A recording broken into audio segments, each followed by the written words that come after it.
You were hated before you even knew why. Not because of something you did, because of what you were.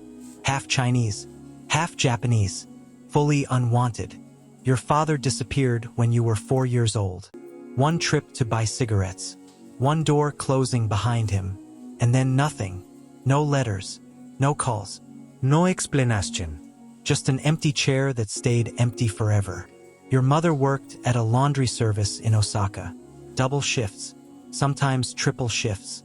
She came home smelling like detergent, steam, and exhaustion. Every night she smiled anyway, not because she was happy, because she didn't want you to see how tired she really was.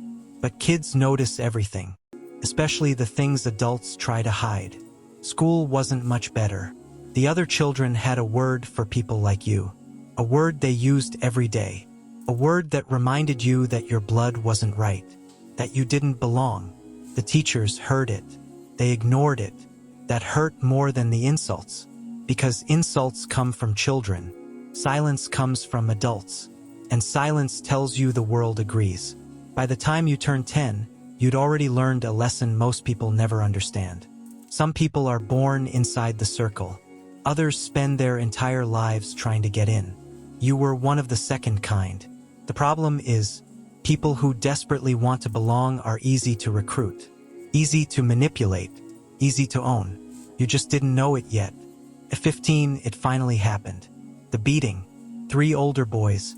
A park near the train station. No reason. No argument. No misunderstanding.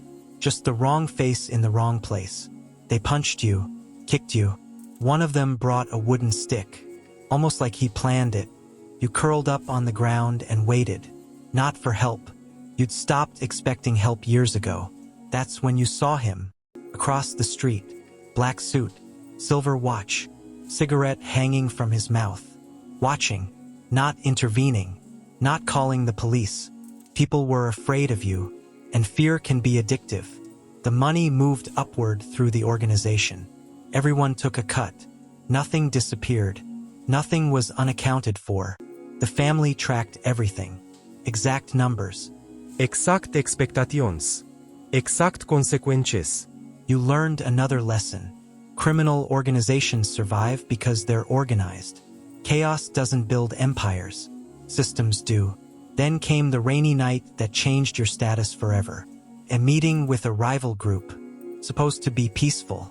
Supposed to be routine. Then somebody pulled a knife. Everything froze, including your senior member. So you moved.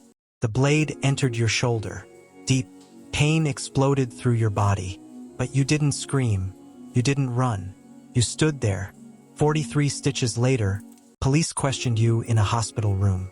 You lied, said you fell on a fence. Nobody believed you. Nobody cared. The important thing was that you stayed silent. Word traveled upward. The half-Chinese kid took a knife and didn't talk. 2 weeks later, you were invited to a ceremony. A small room. Incense. Tatami mats. Cup of sake. Mori drank first. Then you drank from the same cup. That was it. No paperwork. No contracts. No signatures. Just ritual. And suddenly, you had a father again. At least that's what it felt like. The truth was more complicated.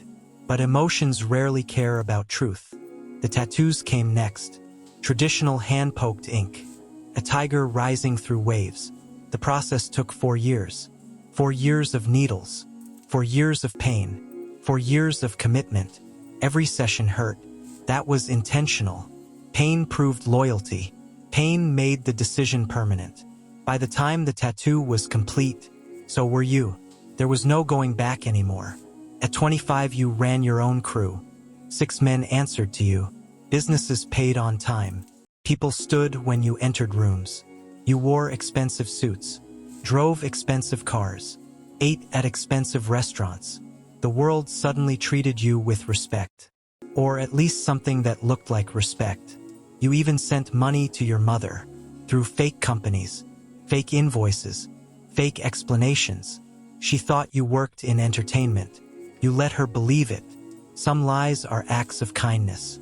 Others are acts of cowardice. Sometimes they're both. Years passed. You learned the real business wasn't violence. Violence was just marketing.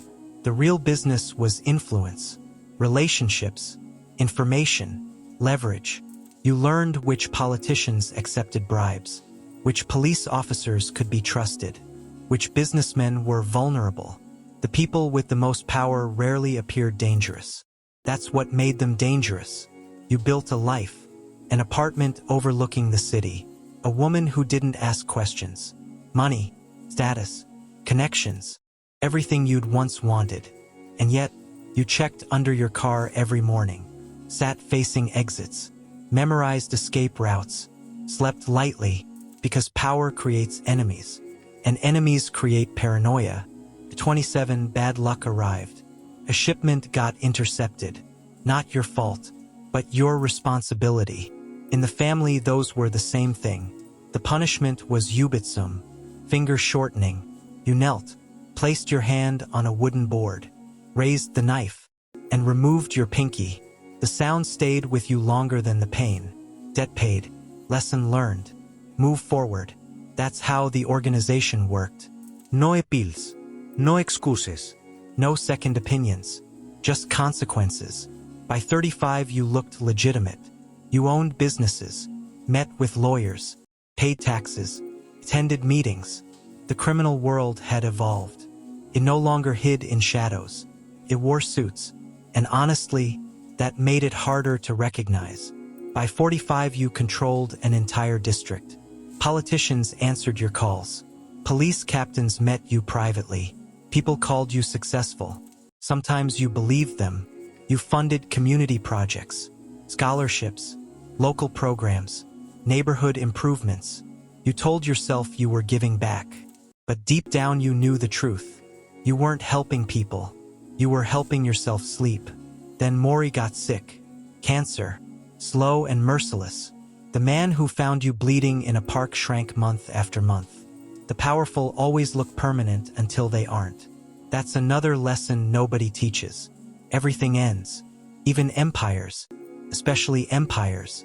When Mori died, hundreds attended the funeral. Black suits everywhere. Perfect rows. Perfect bows. Perfect respect. But underneath the ceremony, everyone was calculating. Because succession creates opportunity. A younger leader took control. American educated. Modern, ambitious. He talked about change, rebranding, legitimate business, the future. And then he looked directly at people like you. The old generation, the visible generation, the embarrassing generation, your tattoos, your missing finger, your history. Suddenly they weren't symbols of loyalty. They were liabilities. The vote happened quickly. Hands went up. Names were called.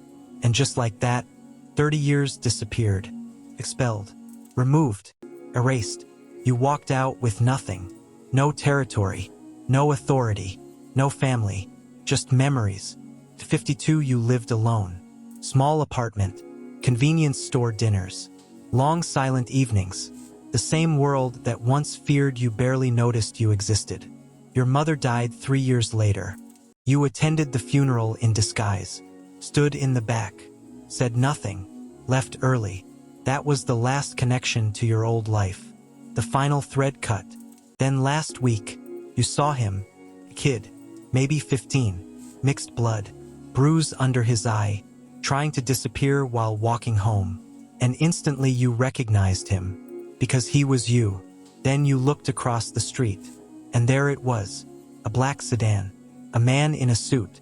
A cigarette glowing in the evening air. Watching. Waiting. The cycle beginning again. And for the first time in decades, you understood everything. The Yakuza never sold power. Never sold money. Never sold status. Those were bonuses. What it really sold was belonging. That's why it survives. That's why gangs survive. That's why cults survive. That's why manipulation survives. Every recruiter understands one thing. Lonely people don't need promises. They need recognition. Someone to look at them and say, I see you. And sometimes, that's enough to change a life. Or destroy one. Maybe both. Because the membership fee for belonging is often much higher than people realize. And by the time they discover the price, they've already paid it.